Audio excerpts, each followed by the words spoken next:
Malaking kontrobersyang pumutok ngayong araw matapos umanong aksidenteng maipahayag ni Justice Secretary Crispin Jesus Boying Remulla sa publiko ang mga ebidensyang nagugnay kay Pangulong Kuting Jr. sa muni paggamit ng iligal na droga. Ayon sa ulat, nangyaring insidente sa isang press conference kung saan nagpakita si Remulla ng mga dokumento na naglalaman ng sensitibong impormasyon tungkol sa Pangulo. Agad itong nagdulot ng pagkabigla sa media at sa mga opisyonal ng gobyerno na naroroon.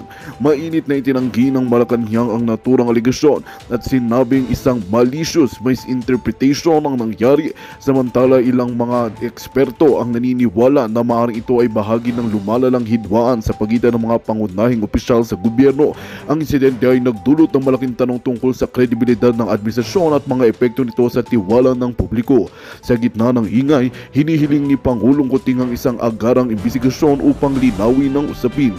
Habang lumalalim ang kontrobersya, nananatiling palaisipan kung ano ang magiging epekto nito sa administrasyon. Ang insidente ay muling nagbigay diin sa kahalagaan ng integridad at transparency sa gobyerno. Sa ngayon, hinihintay ng sambayanan ng opisyal na payag mula kay Remulla at kung ano ang magiging aksyon ng Pangulo upang maresolba ang usapin ito. At yan nga ang balitang ating pagkakatutukan. Ngunit bago ang lahat, siguraduhin mag-subscribe at ihit ang notification bell para sa patuloy na pagtutok sa mga silip ng bagong balita sa tunay na boses ng masa.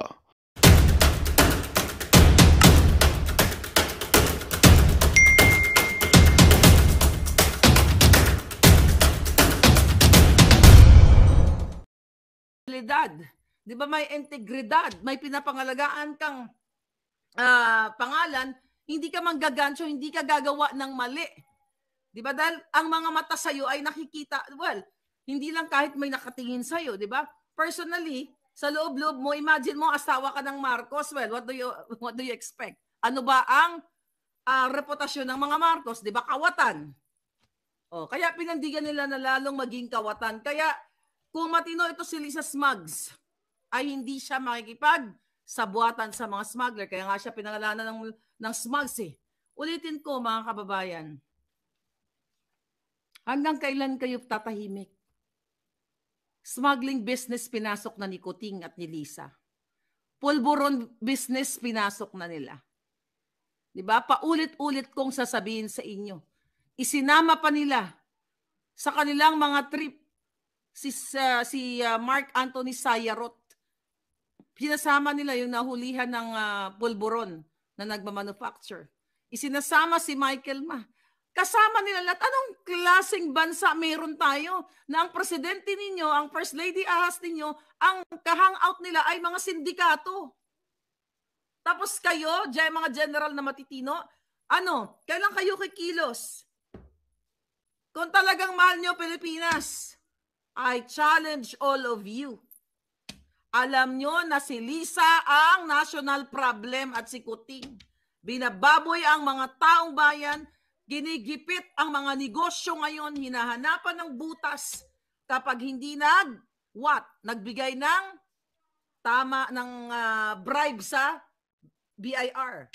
May vlog ako dyan. Kapag pinagtripan ang negosyo mo, hanapan ka ng butas, or magbabayad ka ng multimillion sa kanila, hindi papunta sa taong bayan, kundi papunta sa bulsa nila. Lahat na lang ng departamento ng gobyerno natin sa Pilipinas, binababoy ng babaeng ito. So ngayon, galit na galit sila at naghanap sila palangga ng ng manggugurgur sa ating lahat. Sa akin. Kaya thank you kaya Madam Suki na talagang pinagdarasal daw niya ako, talagang dinadasalan niya ako. Maraming salamat po sa lahat na nagdadasal sa akin. At ipagdasal natin ang bayan natin na malubog na natin lahat sa kumunoy ito, mga taksil na ito. Di ba? Wala kayong hirap na hirap kayo ngayon, lalo na yung mga OFW. Lahat tayo ng mga Pilipino dyan, lahat kayo dyan sa Pilipinas.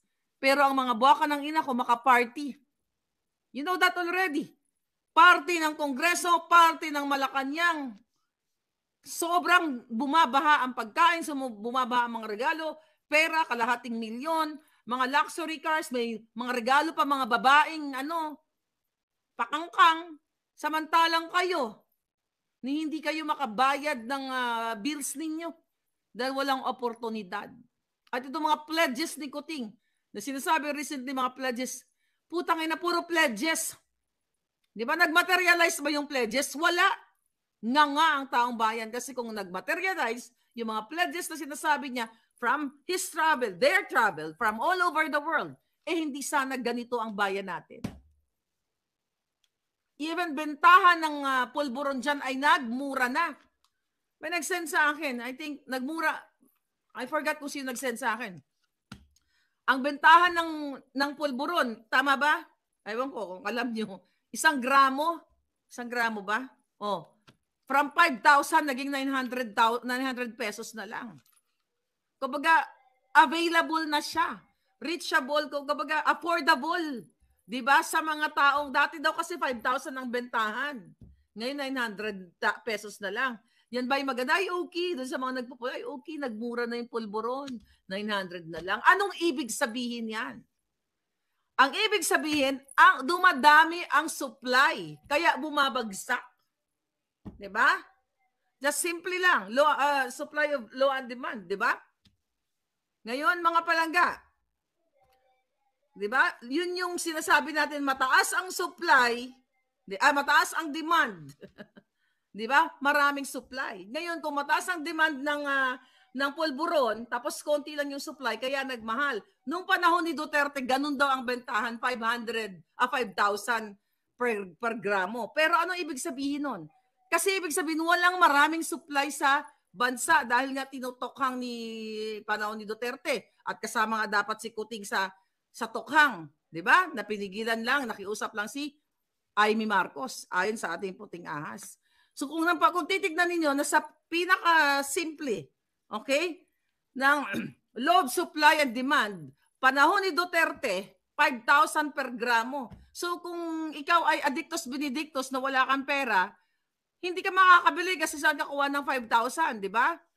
May mga pera lang o mga kurap o mayayaman ang makaka-afford. Pero sa panahon ni Kuting, 900 pesos na lang per gramo. So ibig sabihin, bumabaha ang supply sa Pilipinas, kaya kailangan i-bargain ng mga manufacturer ng pulburon. So ngayon, bakit natin pinag-usapan to? Dahil itong issue na itong pulburon na ito, sinisira nila ang kinabukasan ng mga anak ninyo. Mga OFW na iniwan ninyo mga anak ninyo dahil sa kahirapan ng buhay. Ngayon, pag pinapadala niyo ng pera, ito si Toto, si Nonoy, medyo mahina ang control sa mga tukso na ganito dahil, ganun talaga, vulnerable yung mga bata, di ba? Dahil may 900 siya, pinadalan siya ng pamasko ni nanay niya, o sige, titira na ako ngayon, pare, ganyan-ganyan. Pero nung panahon ni Duterte, dahil kahit papaano, hindi ba na zero out ang droga, mga palangga, at least hindi affordable sa lahat. Diba? Kailangan mo munang gumawa ng paraan para kung gusto mo talagang mag-addictus benedictus, kailangan mo mag-exert ng extra effort to get 5,000 pesos para mabili mo. So yan ang napakasimple na pangyayari sa atin. Binapabaha ni Kuting, okay, ng gobyernong ito ang pulburon. Kasi nagmamadali sila eh. Kumikita sila sa pulburon. Kumikita sa loto, sa pulburon, sa smuggling. Tapos aartehan lang kayo. Ibabangon natin muli ang Pilipinas. Chuchu. Yung mga bata, kukunin, papuntahin sa Malacanang, bibigyan ng kapirasong loot bags. Hindi yan ang kailangan ng bayan. Ang kailangan ng Pilipino, sustainable livelihood program. Hindi ganyan. Maawa kayo, mga palangga, maawa kayo. Military takeover na dapat, sabi ni Alexander Gatchalian. Maawa kayo sa inyong bayan. Kahit ano pa kaganda ng bahay na ini-enjoy nyo dyan. Sa Forbes Park, sa lahat. Tapos paglabas ninyo. Pag ang Pilipino ay nagutom yan, ang Pilipino ay kumalam lahat ang mga sikmura ng mga milyon-milyong Pilipino. Yung mga yung mga kagandahan ng lugar ninyo, pwede i-take over yan ng mga Pilipinong gutom. Kaya dapat kayo ay bigyan nyo ng what? Kayo, dyan sa gobyerno. Well, si Kuting hindi na effective yan, mga palangga. Hindi na effective si Kuting, hindi na effective si Lisa. Kayong mga may matitinupang natitira at may pagmamahal sa bayan, kailangan nyo magsumikap. Dahil akala nyo ngayon secured kayo sa inyong mga tahanan. Diba? Recently nga, diba? Naglindol. During the hearing, doon kila Badoy at kaila Ka Eric, diba? Naglindol. So, ibig sabihin, kaya kayong singilin. Kaya kayong singilin at utasin ng tadhana at ng taong bayan kapag oras na ng pag-speak up day. Huwag kayong pasisiguro, Kuting. Dahil hindi ka na matatapos sa term mo. Dahil oras na lumabas ang pulburon video, doon mo makikita kung paano mag-aklas ang taong bayan. Kaya nga, challenge doon sa may hawak ng pulburon video. Ano pang inaantay ninyo? Gusto nyo, boljakin ko pa kayo. Diba? Sana all makakita ng video, sabi ni Sweater Magis. Pero, you know what, mga kababayan? Alam mo, nakakaawa talaga tayo. Nakakaawa talaga Pilipinas. Nakakasuka yung ginagawa sa inyo. I mean, marami namang bansang wala namang perfect na bansa kahit dito, maraming mga eksena, pero syempre I cannot compare America and the Philippines, di ba? Dito mga kawatan, pumapasok na sa mga mall, pinababayaan lang, di ba? Ang kwento ko sa inyo, naka-witness nga ako, harap-harapan, parang nag-shopping lang siya, di ba? Pero sa Pilipinas, anong ginagawa ng mga tao ngayon, di ba? Bangag dahil sa problema. Di ba? Yung iba nagpapatiwakal dahil hindi yun na kaya ang problema. Hindi yun na kayang solusyonan. At, ito'y dahilan, ito ang mga dahilan kung bakit kayo nagkakaganyan dahil sa ginagawa ng gobyernong ito. Dahil ang trillions of budget now for 2024, excited sila kung paano nila ibubulsa yan. So if I were you, dyan sa Pilipinas, kung kayo man, okay, kayong mga men in uniform na sukang-suka na at binababoy kayo ni Lisa, mag-speak up day na kayo. Alang-alang sa inyong mga anak. Alang-alang sa kinabukasan ng taong bayan. Kaya ako lumalaban eh. You know what? Sabi ko ulit-ulit ko nga eh. Natikman ko na. Kahit pa paano natikman ko na lahat ng mga masasarap na pagkain na gusto kong tikman. Naapakan ko na ang lugar na pinangarap kong apakan. Although hindi ko pa naman naikot ang lahat ng mundo. Kaya bago ako matsugi sa mundong ito, hindi ba? Gusto ko kahit papaano ang mga Pilipinong hirap na hirap ngayon ay talagang maibsan yung kahirapan nila. Ultimong pambilin bigas na mga yan, hirap na hirap, walang makain, walang pang noche buena. Ito yung sinasakit ng dibdib ko, mga palangga. Nakakaawa yung mga, you know what, yung mga naglumalapit sa akin, I'm sorry, hindi ko kayo mabigyan. Dahil wala naman akong perang, buti sana kung bilyonarya ako, bakit hindi?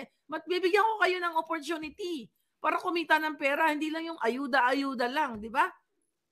Sino ang pwede magbigay sa inyo yan, mga palangga? Gobyerno, kaya nga tayo may gobyerno, kaya nga tayo may tax, kaya nga tayo bumuboto tuwing eleksyon para maghalal na mga leader na magbibigay ng kabutihan. Pero paano tayo makahalal ng leader na ang intensyon ay kabutihan? Mismo ang Smart Magic, based sa signed affidavit letter ni Glenn Chong ay kinuntsaba ni Lisa at ni Kuting para i-make sure na makukuha siya ng maraming boto.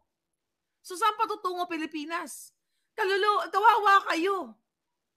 Even yung mga loyalista na sumigaw kayo ng Marcos, nakita ko kayo, nagkita tayo dyan. Ni hotdog, yun na naalala ko, kinuwento sa akin ng mga taga Cavite. Yung grupo Avengers ba yun? Yeah, right? May nagbigay ng hotdog dun sa HQ. May nagbigay. At least. Tapos nalaman ni Lisa Ahas. Galit na galit. Bakit daw binigyan kayo ng hotdog? Hotdog. Red hotdog. Yan, naalala ko mga kwento. Galit na galit ako nun. Hanggang ngayon, galit na galit ako. Di ba nagmumukha kayong pulubi? Alam mo yung ilagay nyo yung mga sarili nyo na nandoon kayo. Ilagay nyo yung mga sarili ninyo nung nandoon na nakita ko meeting the Abansi na umiiyak kayo, ay na bumubulong kayo sa akin. Miss Marlica, sana po magkatrabaho na kami. Anong sabi ko? Sabi ko, sige. Sabi ko, nagagawin ni Bongbong yan. Hindi niya kayo pababayaan. Putang ina. Instrumento ako sa pambababoy ng mga putang inang to. Gumastos tayo lahat ng pera, OFW, pera, time. Kasi umasa tayo na ibangon tayo, na bigyan ng solusyon ng mga problema ng ating mga kababayan. Not only OFW, but the whole Filipino. Pero anong ginawa sa inyo? Nakipagsabwatan sa pulburon? Manufacturer? Sinasama pa? Pera ninyo? Imagine nyo, sinasama ni Kuting Jr. at ni Lisa at ng mga hayop nila lahat ang gumagawa ng pulburon na ikinasisira ng mga utak ng inyong mga anak, binibit-bit nila papuntang Amerika, Europa. Kasi business partner nila. Sinasama nila si Michael Ma at iba pang mga smuggler. na sumisira sa buhay ng mga magsasaka. The reason why yung ibang mga magsasaka, yung iba nagpakamatay, yung iba hindi nakatapos ang kanilang mga anak dahil hindi kayang sustusan. Pero yung buwaka ng inang first gentleman ninyong na si Kuting Marcos Jr. ay ina-appoint pa ang mga smuggler sa mga posisyon na napapahirap sa inyo. Ito ginagawa nila mga palangga. Ang mga balikbayan box now. Hindi lang binabalita ng mga media. Yung kaibigan ko na pinuntahan ko, nalala nyo, nag-bonfire ako. Nagpadala siya, LBC niya pinadala. Nagpadala siya kasi napag-usapan nga namin yung mga kalan-kalan, yung mga hex something, I forgot the brand. Okay? Comment nyo na lang palangga. Hexclad. Okay? Pinag-uusapan namin ng mga ganyan. Sabi niya, pinadala ko na yung mga Brenda, thank you palangga. So, pinadala niya sa Pilipinas, sa Sindangan. Okay? Yung mga used niya dito sa Amerika. Anong ginawa? Hindi nakarating yung mga magaganda. Recent yun, mga palangga. Hindi nakarating sa pamilya niya yung mga magagandang kaldero, magagandang plato, na pinadala niya, na maayos, pinadala sa pamilya niya. Yan ang nangyayari sa customs ngayon. Walang pakaalam, walang media na nag-uulat ngayon. Dahil sinungalingalan na. So kayong mga OFW, may kwento ba kayo na nagpapadala kayo ng pera ng balikbayan box? Yun ang nagkwento sa akin. May isa pa. Si tita sa Canada ba or Australia. Okay? Yung mga napapadala na kulang, yung mga magagandang klase, yung mga sa Ilonggo, yung mga magagandang klase, nawawala. Yan ang nangyayari sa customs. Bakit? Walang pakialam. Sino ba nasa customs? Diba? Appointed nila sa Smugs. Si Rubio naman, dating bagman. Imagine mo si Rubio na dating bagman dyan sa customs, yan ang in-appoint ni Lisa. Kasi ang gusto ni Lisa, pag in-appoint niya, you can deliver ng epektos. Pwede kang magnakaw, pwede kang maging bagman niya. So kaya yung mga bagay nyo ngayon ay what? Nawawala ang mga laman. Kaibigan ko. Diba? Kaibigan ko mismo nakaranas. Doon, nagkwentuhan kami before Christmas. Ito ba? Nung panahon ni Duterte, kahit papaano, sabi ni Duterte, yung mga naglalagay ng bala, ipapalunok niya. O simula nun, wala na naglagay ng bala. Nabawasan. Itong mga balikbayan box, sabi ni Duterte, kapag kayo ay tinatarantado ng mga taong nasa gobyerno, let's say, nag-ayos kayo ng mga papel-papel ninyo, whether sa ibang bansa, magwala kayo, magsigaw kayo, i-express yung karapatan ninyo bilang isang Pilipino, di ba? Ngayon, anong ginagawa ni Lisa? Pag nag-express ka ng opinion mo, nag-express ka, nagsalta ka, nagtanong ka, magpaliwanag kayo Congress, anong gagawin? Ipapakontempt ka, ipapakulong ka. Kung pwede nga lang, ipapagurgur ka. Then it's your call, people sa Pilipinas. It's your call, mga military, men in uniform. It's your call kung papayagan nyo itong hinayupak na butod, mudlo, sindikatong babaeng to, nahahayaan nyo siya na babuyin ang sinasabi nyong mahal nyo ang Pilipinas. Kailan nyo ipagtatanggol ang bayan ninyo? Kailan nyo ipagtatanggol ang flag nyo sa babaeng buwakan ng Ginemes na ito? Gumagamit siya ng mga tao ngayon. Dahil naduduwag ka, Lisa, nakakasuhan ako. Diba? Kaya ginagamit mo si Taerna. Naghahanap ka ng tao para manggurgur sa akin. Hindi ka magwawagi. King ina ka. Hindi ka magwawagi. Dahil malapit-lapit na kayo. Ito ba gusto ninyo? Ang presidente ninyo, ang first lady ninyo, gugurgurin na lang kayong patalikod. Tatamnan kayo ng kaso. Kung kayo ay may negosyo, gigipitin kayo. Di ba? May inulat ako katulad ni Sara Geronimo. Anong ginawa dyan? Di ba? Inano yan. In-scrutinize yan.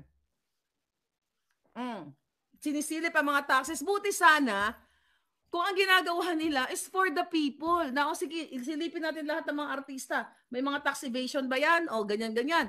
Buti sana kung ilalagay sa kaba ng bayan at gagamitin for what? For livelihood programs. Kaso, ang ginagawa ng mga inayupak, Kunyari, itong si Artista A, ayan, may nasilip kami. Supposedly, ang babayaran mo is 10 million. O sige, 5 million na lang. Anong gagawin ng mga kasindikatuhan ni Lisa Smugs? Hindi i-remit ang 5 million. Maaring 1 million lang o 500,000 o 200,000. Ganon ang laro nila, mga kababayan. Kaya ang sabi ko, ano pang inaantay ninyo? Mag-speak up day na kayo. Anong ginagawa? Papayag kayo ng isang buwaka ng inang Lisa na yan. Tingnan mo, kung makita mo ang balat niyan, balat ahas talaga. Diba? Nabudol talaga kami. Dahil magaling siya plastic. Yun ang hindi ko nakita, mga palangga. Kaya di rin nakita ni Atty. Glenchong yun. Mambubudol, pero at least nakita natin ngayon. At darating na ang mga susunod na araw, linggo, panahon, na ilulubog natin sa kumuno yan sa tulong ninyo. Tatahimik kayo. Nakita ninyo ang mga mainstream media. Parang wala kayong mga silbi. Dahil pinalamo na kayo, mahiya kayo sa pamilya ninyo. Yung mga malalaking media kasi, kayo mga malalaking media entity, they're not really for you. Na sasabihin para sila sa taong bayan, nagbibigay tuwing, di ba, nanghihingi pa nga yung mga yan, GMA7, ABS-CBN, lahat na ng mga media nanghihingi pa ngayon ng mga donation kapag pag may mga nasalanta ng bagyo o ng lindol, di ba? Nanghihingi sila, kayo naman mga OFW, di ba? Naawa kayo sa mga kababayan nyo, ipinapadaan nyo sa kanila. May issue na yan, hindi nila nare-remit. Di ba? Na supposedly sila ang maraming pera na ibinibigay nila sa taong bayan. Pero ngayon,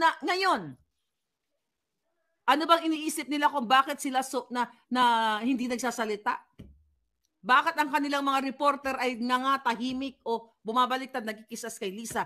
Kasi pinoprotektahan nila ang kanilang negosyo. Remember, isa sa pinakauna kong in-expose sa inyo na ayon sa ating puting ahas, na yung kapatid ni Lisa Smugs, na si Martin Araneta, ang nagbo-broker between ABS-CBN, okay, and News 5, okay, TV5. Ang nagbo-broker, kung tama ang pagkaalala ko, ang nagbo-broker na nagbigay ayon sa ating puting ahas, nagbigay ng 600 million kay Lisa Smugs bago pa umupo si Kuting. Diba na-intercept yan? Pinag-usapan yan sa Kongreso at sinasabi ni Marcoleta na illegal ang ginagawang pag-merge. Diba? Naputol yan? That was last year. Yeah, I think that was last year. So, eto ang ginagawa ni Lisa ng kanyang pamilya. Mga hayop sila. Talagang inuubos ang pera ninyo. Balikan natin. Doon na lang sa NICA report ni Clarita Carlos na sinasabi sa NICA report na ang pamilya ni Lisa Smugs, ang kanyang kapatid ay sangkot sa smuggling.